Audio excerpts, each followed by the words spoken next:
어제 서희초에서 숨진 교사의 49제 추모 집회가 열렸습니다. 많은 교사들이 한자리에 모여 고인의 넋을 위로하고 올바른 교권 보호를 위한 노력이 필요하다며 목소리를 높였는데요. 네, 오늘은 이주호 부총리 겸 교육부 장관과 함께 교권 보호 대책을 비롯한 교육 현안에 대한 이야기 나눠보겠습니다. 어서 오십시오. 어서 오십시오. 안녕하십니까? 네, 안녕하십니까. 네, 어제 마침 이 시간이었습니다. 이 부총리님의 이 추모사를 들었는데 첫 구절을 읽자마자 이렇게 눈물을 많이 흘리시더라고요. 그리고 추모사 내내 눈물을 보이셨는데 어떤 감정이셨습니까? 네, 그날 사실 참석했던 많은 분들이 함께 우셨고요. 너무 안타까운 상황입니다. 저로서는 또 교육부의 수장으로서 젊은 교사를 지켜주지 못했다는 자괴감이 컸고요. 앞으로 정말 이런 일이 더 이상 있어서는 안 되겠다는 그런 마음입니다. 네, 알겠습니다. 또 교권 못지않게 학습권 강조도 많이 하셨습니다. 네네. 학습권 침해에 대한 경고의 목소리도 여러 차례 냈었는데 어제 뭐 불법적인 집단 행동이 있었는지 뭐 앞으로 어떤 대책이 있으신지도 궁금합니다. 네, 사실 이제 그 교권이 추락하게 된 큰 이유 중에 하나가 이제 학생 인권 조례거든요. 예. 학생 인권을 이제 교실에서 너무 강조하다 보면 교권이 이제 약화되는 거거든요. 그래서 항상 교실에서는 이제 학생 인권 또 교권이 균형이 잡혀야 되는데 이번에 이제 교권을 이제 그 강화하기 위해서 이제 교사분들이 이제 거리에 나오시면 자칫하면 이제 학생의 학습권이 이제 침해가 되니까 그렇게 되면 또 이제 갈등의 소지가 있잖아요. 그래서 이제 정부가 그런 부분을 많이 걱정을 했는데 다행히 이제 이번 집회는 시간대도 이제 오후 시간대로 옮겨졌고 또 이제 뭐 연가 병가를 낸 교사분들이 계시지만 또 그걸 대체하기 위해서 뭐 병합 수업을 한다거나 아니면 또 교장 교감선생님들이 수업을 대신한다든가 해서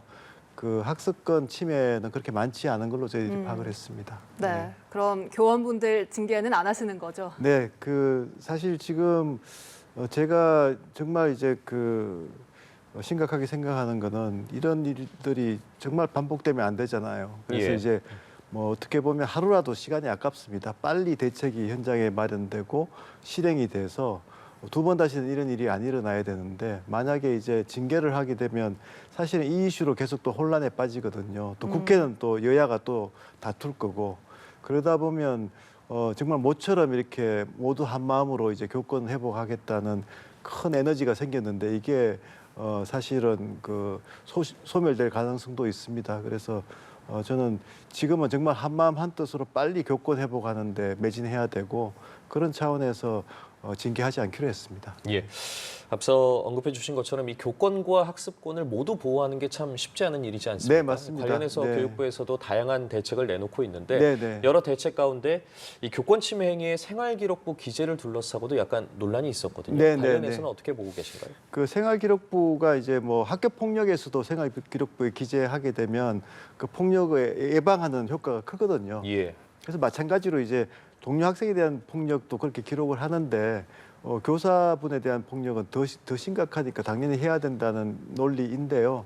그런데 이제 교사분들 중에서도 이제 오늘도 이렇게 좀 교원단체들 영역 이야기를 해보면 오히려 이제 생활기록부에 기록하면 나중에 소송전이 될 수가 있잖아요. 그러면 예. 이제 소송에 대한 부담이 또 크십니다. 트라우마도 있으시고 그래서 그 부분이 해소가 안 되는 이상은 좀 오히려 이게 부담스럽다는 입장도 있으시기 때문에 이제 교육부에서는 그러면 그 교권보호 소송 같은 경우에 지금 이제 학교 내에서 지금 이제 위원회가 열리는데 그걸 아예 교육지원청 밖으로 이렇게 해서 이제 별도로 하게 하면 소송전에 휘말릴 가능성이 적으니까 그 두 가지 안을 같이 그러면 법안으로 통과시키자는 제안을 하고 있는데요. 이게 아직 한 번도 해보지 않은 일이기 때문에 여전히 좀 이렇게 좀 논란이 있는 것 같습니다. 그래서 이렇게 좀 논란이 되는 것들은 좀 뒤로 밀어놓고 다 합의가 되는 방안들도 많이 있거든요. 그리고 이미 이제 법안소에 통과시켜 놓은 안들도 있기 때문에 이런 것들을 빨리 법제화하는 게 중요하다고 생각을 합니다. 네, 알겠습니다. 또 무분별한 아동 학대 신고로 고통받는 교원분들도 많습니다. 네. 교육부 차원에서는 현재까지 마련된 방안이 있습니까? 네, 지금까지 이제 큰 골격은요. 첫째는 그동안 이제 교사분들이 사실 수업하는 권한은 있었는데 법률적으로 생활 지도를 하는 권한이 분명치 않았거든요. 그래서 예를 들어서 뭐 아이들이 잠을 잔다. 그 교실에서 그러면 그걸 깨워야 되는데 그 학생 인권에서는 그게 아이들의 휴식권입니다. 예. 휴식권을 방해하는 거기 때문에 근데 교사들이 수업 시간에 잠을 자면 깨울 수 있는 이제 생활 지도 권한이 있어야 되잖아요. 그게 분명하지 않았기 때문에 그것 때문에 오히려 잠을 자는 아이들 못 깨우는 그런 문제가 분명히 있었던 거죠. 그래서 생활 지도의 내용과 범위를 분명히 하는 그런 이제 법률과 고시가 지금 이제 제정이 됐고요. 이번 이제 9월 1일부터 발효가 됐습니다. 그리고 이제 생활 지도를 정당한 생활 지도의 경우에는 그게 아동 학대로 고소되면 안 되잖아요. 그런데 예. 잠을 자는 아이를 이렇게 흔들어서 깨웠는데 그게 아동 학대로 정서적인 학대로 이제 고발되는 경우도 있었거든요. 그래 그거는 이제 생활 지도는 아동 학대가 아니다 하는 거를 명문화하는 이제 법안이 지금 법안소에 통과돼 있거든요. 그런 식으로 해서 이제 문제 해결을 할 수가 있다고 생각을 합니다. 예, 알겠습니다. 나오셨으니까 이 내용도 좀 다뤄봐야 할 것 같은데 네네. 사교육 카르텔과 관련해서도 좀 이야기를 해보도록 네네네. 하겠습니다. 근절을 위해서 상당히 노력을 하고 계신데 이 교원과 사교육 업체 간 유착 정황까지 드러나서 지금 감사원까지 나선 상황이거든요. 네네. 교육부에서는 어떻게 대처하고 대응하실지 궁금합니다. 저희가 지금 이제 자진 신고를 받았는데 예. 297분의 선생님이 실제로 이제 문항을 이제 판 걸로 그렇게 되어 있습니다. 그래서 상당히 충격적입니다. 그러니까 이제 이제 주로 이제 고등학교 선생님들이시지만 선생님들 경우에 이제 아이들한테 사교육 가지 마. 우리 저 학교 수업만 해도 충분히 할 수 있어. 이렇게 하셔야 되는데 거꾸로 이제 그 문제를 팔아서 그러면 그 문제가 이제 만약에 이제 수능 같은 데 나왔다면 그거를 잘 풀기 위해서 이제 문제를 학원에 판 그 학원에 아이들이 다녀야 되는 예. 그러니까 오히려 이제 학원으로 아이들을 내몰게 되는 거죠. 그래서 그건 굉장히 심각한 범죄라고 생각을 합니다. 그래서 이제 그런 부분은 정말 엄정하게 우리가 대응하겠다 이렇게 좀 말씀을 드리고 있고요. 또 감사원에 부탁을 해서 감사원 감사도 지금 이제 체계적으로 진행되고 있습니다. 네. 네. 결국 중장기적으로는 좀 시스템 확립이 필요할 것 같은데 네. 채찍만으로는 안 될 것 같다는 생각이 들거든요. 네, 네, 보관이 네. 있으십니까? 네, 그래서 이제 뭐 가장 중요한 거는 사실 공교육 내에서 이렇게 이제 신뢰가 있어야 되잖아요. 그래서 어떻게 보면 교권 회복하고 다 연결돼 있습니다. 교권이 회복되고, 근데 교권이 회복되는 그 기반 위에서 사실 교사의 수업에 대한 신뢰가 있어야 되는 거거든요. 아이들이 교사분들의 수업이 재밌고 또 수업만 열심히 하면 충분히 뭐 수능이든 대입이든 좋은 성적을 낼 수가 있다고 해야 되는 거잖아요. 그래서 그런 부분에서 수업의 혁신 그런 것까지도 좀 이제 이번에 그 교육부가 또 그 일선교육청과 함께 정말 이제 학교 수업의 대대적인 혁신까지도 지금 이뤄내야 된다 이렇게 생각합니다. 네. 예. 교원과 학생 간의 신뢰 회복도 참 중요한 부분이다 이렇게 네, 말씀해 네, 주셨는데 이제 수능이 70여일 앞으로 다가왔습니다. 학생과 학부모들 모두 진짜 킬러 문항이 수능에 나오지 않을까라는 궁금증을 갖고 계시는 분들이 많거든요. 네, 네. 당장 내일이 또 9월 모의평가지 않습니까? 네, 그래서 이제 사실 이제 그 수능의 킬러 문항이라는 게 이제 이번에 밝혀졌지만 22개의 킬러 문항을 다 공개를 했잖아요. 예. 공개했더니 교수분들도 다 못 풀었거든요. 저도 사실 풀어봤는데 하나도 못 풀었습니다. 예. 그러니까 이제 그 정도로 이제 어려운 문제고 사실 어렵고 쉽고를 떠나가지고 이걸 우리가 킬러 문항이라고 이제 정의하는 거는 그 고교 교육 과정에서 다루지 않은 내용이고 반면에 사교육 기관에서 반복적으로 문제풀이를 훈련하면 풀 수 있게 되는 거거든요. 그러면 킬러 문항이 수능에 나오면 학원에서 준비할 수밖에 없는 상황이잖아요. 그래서 이 킬러 문항을 이제 이번에 이제 모의고사부터 제거를 합니다. 네. 그런데 영역별로 한두 문제이기 때문에 사실상 이게 제거를 해도 이게 뭐 난이도나 이런 것들이 바뀌지 않거든요. 그래서 충분히 가능하다고 봅니다. 네. 네. 내일이 9월 모의평가인데 네, 네, 이 킬러 네. 문항 논란이 불거진 뒤 첫 모의평가여서 네. 올해 수능의 가늠자가 될 것이다 이런 전망이 많은 가운데 네. 또 변별력을 걱정하는 학생과 학부모들도 있습니다. 네. 이것에 대한 어떤 생각이십니까? 저희가 이번에 이제 모의평가 출제할 때 현장 교사들이 킬러 문항 여부를 판단을 해서 다 걸러내게 했거든요. 예. 그런 동시에 또 그 변별력은 충분히 유지하도록 좀 저희들이 당부를 했습니다. 그래서 저희들이 예상할 때는 변별력 큰 변화 없고 킬러 문항은 반드시 제거되어 있을 것이다 이렇게 기대하고 예, 있습니다. 킬러 문항은 반드시 제거돼 있을 것이다라고 네. 힘줘서 말씀을 해주셨고, 자 학교 폭력에 대해서 좀 이야기 나눠볼 네, 겁니다. 네, 네. 교육부에서 아무래도 상당히 공을 많이 들였던 정책 중에 하나가 네, 이 이번에 뭐 학교 폭력이 예. 또 몇 달 전에 불거져서 네. 예, 근절을 위해서 상당히 애쓰고 계시는데 네, 네. 이제 학폭 가해자는 대학 입시에서 불이익을 받게 되지 않습니까? 네, 맞습니다. 지금 이제 2026학년도부터 이제 그 수시 정시에 다 이제 불이익을 받도록 그렇게 돼 있습니다. 네. 네. 그러면 학교 폭력을 막기 위해서 좀 추가적인 대책은 어떤 고민을 하고 계시는지? 네, 그 지금 이제 그 대책 내용을 보면은 네. 이제 뭐 중대한 학교 폭력 같은 경우에는 엄정 대처 원칙이 당연히 있고요. 예. 그렇지만 더 중요한 건 피해 학생에 대한 이제 보호거든요. 빈틈없는 보호 조치. 그다음에 이제 이게 뭐 교권하고도 관계됩니다. 교사들이 결국은 이제 그 폭력 문제를 해결하려면 교권이 강화돼야 되잖아요. 그래서 예. 교권 강화를 통한 이제 그 대응력 제고, 그리고 이제 학교의 문화가 이제 폭력이 없는 문화로 바뀌어야 되는 거니까 그런 큰 내용들을 담고 있습니다. 네. 예, 학교 폭력에 엄정 대처하고 무엇보다 피해 학생을 보호하면서 보호하는, 또 예. 학교 내에서의 그런 문화도 좀 변화시키기 위해 네, 네. 노력해 주시고 계신다고 말씀을 하셨습니다. 내년도 또 교육부 예산이 공개가 됐습니다. 네, 네, 네. 95.6조 원 규모로 편성이 됐는데 네. 좀 어떤 부분에 중점을 두고 이렇게 편성을 네, 교육부가 예. 이제 그 초중고 예산은 지방교육재정교부금이라고 해서 국세 이제 20.79% 이렇게 딱 정해져 있습니다. 그래서 그거는 이제 그 국세 연동되어 있는 거고요. 별도로 우리가 책정을 받는 거는 주로 고등교육하고 평생교육 분야거든요. 예. 근데 네. 이제 고등평생교육 분야는 최근에 이제 그 고등평생교육 지원 특별회계라고 해서 그게 만들어졌고, 그거는 이제 하나의 회계를 묶어서 그동안은 이제 칸막이가 많이 있었는데 일단 이제 큰 회계 체계로 묶은 겁니다. 네. 그게 이제 작년에 이제 그 한 10조 수준이었는데 지금 이제 15조 수준으로 거의 이제 뭐 50% 정액을 했고요. 그만큼 이제 두텁게 대학을 지원한다는 것입니다. 그래서 이제 뭐 대학의 혁신 지원을 위한 최근에 이제 지역 대학을 글로벌 수준으로 이제 지원하겠다는 글로컬 대학 사업이라든가 이런 사업에 지금 집중 투입하는 걸로 되어 있습니다. 네. 네.